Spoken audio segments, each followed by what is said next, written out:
गया में पिंडदान तथा तर्पण करने के कई फायदे में है, लेकिन उसमें से 5 फायदा आपको मैं बताऊंगा गया में तर्पण करने के क्या फायदा है।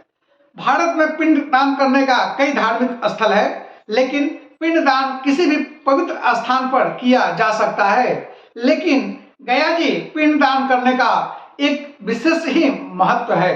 गया जी में पिंडदान करने से 7 पीढ़ियों का मोक्ष की प्राप्ति होती है तथा परिवार में कल्याण सुख शांति कायम बने रहता है।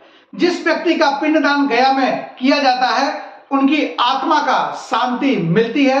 सनातन धर्म में यह मान्यता है कि गया में श्राद्ध करने से व्यक्ति को आत्मा की शांति मिलती है।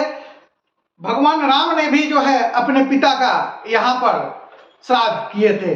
ब्रह्मा जी ने गयासुर को वरदान दिया था, जो भी लोग गया में पितृपक्ष की अवधि में इस स्थान पर अपने पितरों को पिंड दान करेगा उनको मोक्ष की प्रदान मिलेगी।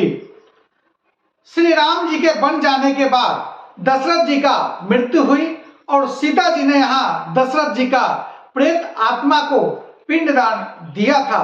उस समय से यह स्थान पिंडदान करने तथा तर्पण करने से राजा दशरथ जी ने माता सीता का दिया हुआ पिंडदान स्वीकार किया था और यहाँ उनके मोक्ष की प्राप्ति हो गई थी।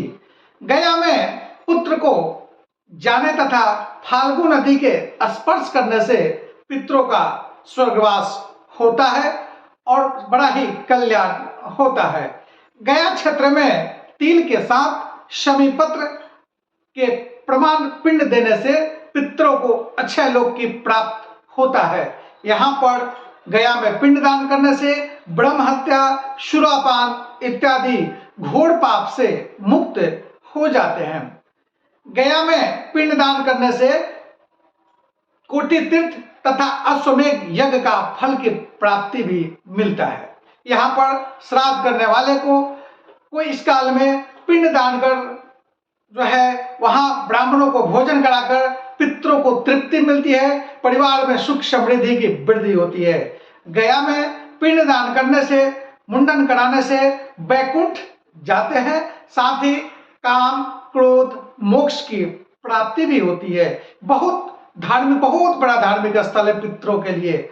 यहाँ पर उपस्थित फाल्गु नदी जो है तुलसी कौआ गाय और वट वृक्ष और ब्राह्मण उनके द्वारा किए गए श्राद्ध क्रम की गवाही देते हैं, जिसके कारण पितृ जो है देव में बदल जाते हैं और परिवार पर कल्याण करते हैं। गया में तर्पण का रस यहाँ के माता सीता ने तर्पण किया था। गया में पिंडदान करने से आत्माओं की मोक्ष की प्राप्ति होती है, इसलिए इस स्थान को मोक्ष स्थली भी कहा जाता है। बताया जाता है कि गया में भगवान विष्णु स्वयं जो है पितृदेव के रूप में निवास करते हैं। गया में श्राद्ध कर्म और तर्पण विधि करने से कुछ शेष नहीं रह जाता है, जो व्यक्ति पितृऋण से मुक्त हो जाते हैं। काल सर्प दोष है, पितृदोष है, अगर वहां तर्पण किया जाए पिंडदान किया जाए तभी जो है आपका पितृदोष से मुक्त हो जाएंगे। परिवार में सुख समृद्धि समृद्धि बने रहती है। तब तक जय माता दी।